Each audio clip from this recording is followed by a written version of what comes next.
talk about the issues once again. South Florida is the best place to live. That's why all of us chose to move here. My wife and I moved here over 25 years ago. My son was 3 months old at the time. We now have 2 kids. One's 26, one's 22. We've raised our family in this community. I've worked in this community, helped manage 65 employees in our business, which I fought every week to make sure we made payroll, fought with health insurance companies like many of you in small business do and have done over the years. My wife and I have been very involved in the civic community and charitable community as well. Been involved in Jewish Federation, cystic fibrosis, and many other organizations. It's because we believe in giving back and participating and supporting our community as most people do. My dad was a small businessman. Many of you might remember what variety stores were like. And when I grew up, my dad had a variety store. It was started by my grandfather in 1932 in the heart of the Great Depression. My dad took over that business. It was a small business, as most people know small businesses. I started working there when I was 8 years old, and I worked there through my whole time when I was home before college. Weekends, summers. My dad taught me the importance of the dollar, importance of managing inventory. Don't borrow more than you can spend. Make sure you take care of your customers. Make sure you take care of your employees. My dad had 8 employees over the years, and he was learned how to take care of those employees. They stayed loyal to him, and he was loyal to them. He taught me about work ethic, which is something that I think everyone in this room and everyone listening understands very clearly. My mom was a teacher, public school teacher, and she taught me about the importance of education. That's why I got involved in public service in the first place. And when I went on to graduate school, my mom ended up also going to graduate school, and we got our graduate degrees at the same time. It was a very proud moment for our family because that's what it's all about in America. You do whatever you can to advance yourself and your family. One of the things that I think we all know is the most important thing in this community today is jobs. And we can look back, as Mr. West has done, a lot of criticism I didn't hear is in every debate, no new ideas, a lot of criticism, here's where we're at, here's where we're at, here's where we're at. And certainly, there's a lot of criticism to go around, broad-based. But I believe in looking forward. I'm an optimist, and I believe in looking forward. And what I've done is I've spent a lot of time in our business community. I'm a small business person, as I said, and I get it. I've had a chance to visit with many. Every week I go visit. Some are retailers, some are manufacturers. And we went out and, for example, Robert Patton Inflatables in Lake Worth. A small business, 3 decades small business.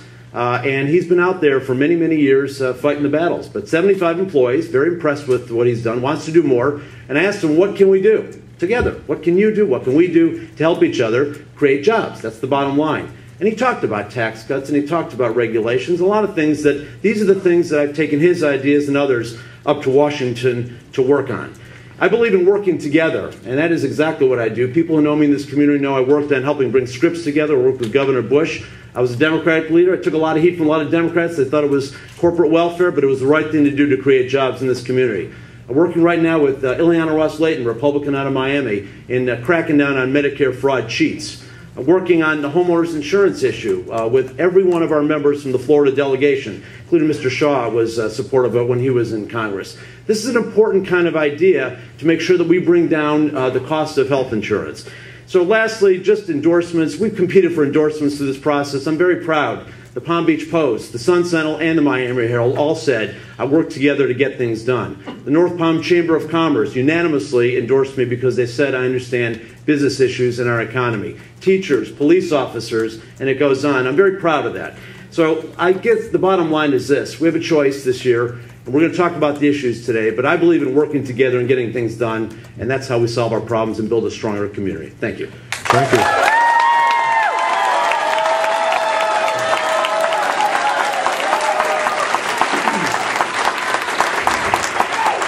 Thank you, gentlemen. And now to our questions. George Bennett of the Palm Beach Post will ask a question of Mr. Klein, and Mr. Klein will have 2 minutes to respond. Mr. Bennett, your question. Congressman, most voters, the only contact they'll see with the candidates is through television ads.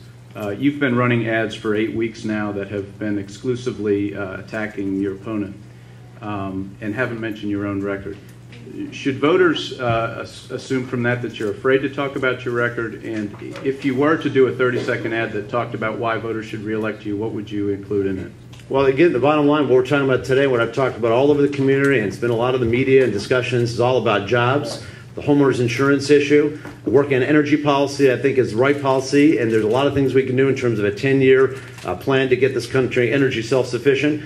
But I'm not going to run away from the fact that Mr. West has spent the last 3 years, not just during this last couple of months, 3 years calling me names and all sorts of threats and things like that. Now, that's fine. We all get it. We're all thick skins in this process. But when he's criticizing me about lack of fiscal responsibility and everything else, and yet he has had a whole series of issues where he hasn't paid credit card bills, homeowner assessments, his neighbors had to sue him for homeowner assessments, tax lien, and other things. And whether they're paid or not, it's a pattern of conduct that is the most important issue out there. There's been a lot of talk about comments he's made about, taking arms up against the government, and he calls them, flourishes of I was in the moment or whatever. This is responsible government. We have a responsibility. These are serious times, and you need serious people up there, and not out there pandering to any kind of crowd. These are serious times. So I get these issues of threats and things like that are not there. I think we should be talking about jobs. Mr. Bennett, a question for Mr. West. Well, I guess to follow up on Mr. Klein's answer, he has raised in his ads the issue of a tax lien against you a few years ago, some liens by your homeowner association, a credit card default judgment. And you say that you have paid all these things off. However, I mean, as he says, does that raise a question? Should voters be concerned about a person who has had some history of having creditors go to court to get you to pay bills? Is that something voters should be concerned about? I don't think voters should be concerned about that because I own up to my responsibilities. I think voters should be concerned about one thing. Many of the things that Ron Klein is talking about was at a time when I was deployed overseas. And my wife with my two daughters were here doing the best they could, and we took care of our responsibilities, and I think that's the most important thing. But getting back once again to, if you want to talk about character, for 22 years I served each and every one of you in the United States military, and I think that I earned that Bronze Star Medal. I earned those medals for valor. I earned those medals and also honorable discharge. So I think that talks about my character. But when you talk about the issues here that are going on, the fact is this. We don't have a budget in the United States of America right now. We don't have any economic certainty. And there was an opportunity for Congressman Klein to make a decision back when they were adjourning.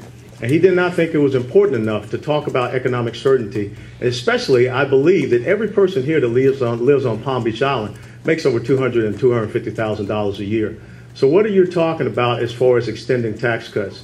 If you are a small business owner operates from the personal income tax level. And I think it's so important that we have tax cuts for all Americans, not just for a year, because that does not promote any long-term sustainability, but also for their future and their ability to project and hire Americans. Now, we talk about this Homeowners Defense Act, H.R. 2555. But if you go and read a website called smartersafer.org, they stand against the Homeowners Defense Act because they will say it will only cause us to have possibly $200 billion in new debt. There is a different type of way that we can go with H.R. 3377, which promotes private insurance and also promotes pre-event risk mitigation instead of the government coming in and injecting itself in insurance and reinsurance. Michelle Darrigan of the Palm Beach Daily News, a question for Mr. Klein. Congressman Klein. Are we going back and forth, or what are we doing? That was the first person I answered. Right. Yeah, you're going to go first, and then later Mr. Bennett in round two will ask the first question to Mr. West. Very good. Thank you. Congressman Klein, according to RealClearPolitics.com, averaging the latest poll shows 63.5% of Americans think the country is on the wrong track, and 71.6% disapprove of the job that Congress is doing. Can you explain why you voted 98% of the time with the Obama administration, given the unpopularity of the president's agenda? Well, let me respond this way. First of all, I represent this community first, and I will stand by that in every vote I've taken. Whether it was doing what we felt was necessary to try to stimulate the economy, there are obviously different points of view. I know that when some of these things were proposed, President Bush presented them to us. If we don't do this, the economy is going to fall off the side, and we're going to have a Great Depression. So it's easy to go back, as Mr. West is doing, and say, oh, I wouldn't have done this, I wouldn't have done this, I wouldn't have done this. Many of his Republican colleagues supported this, and some Democrats did and some didn't. But I listened very closely to people in this community when they said, don't let that happen. Now, on the positive side, we were losing 690,000 jobs per month about 2 years ago. That's a lot of jobs, about 8 million jobs over a period of months.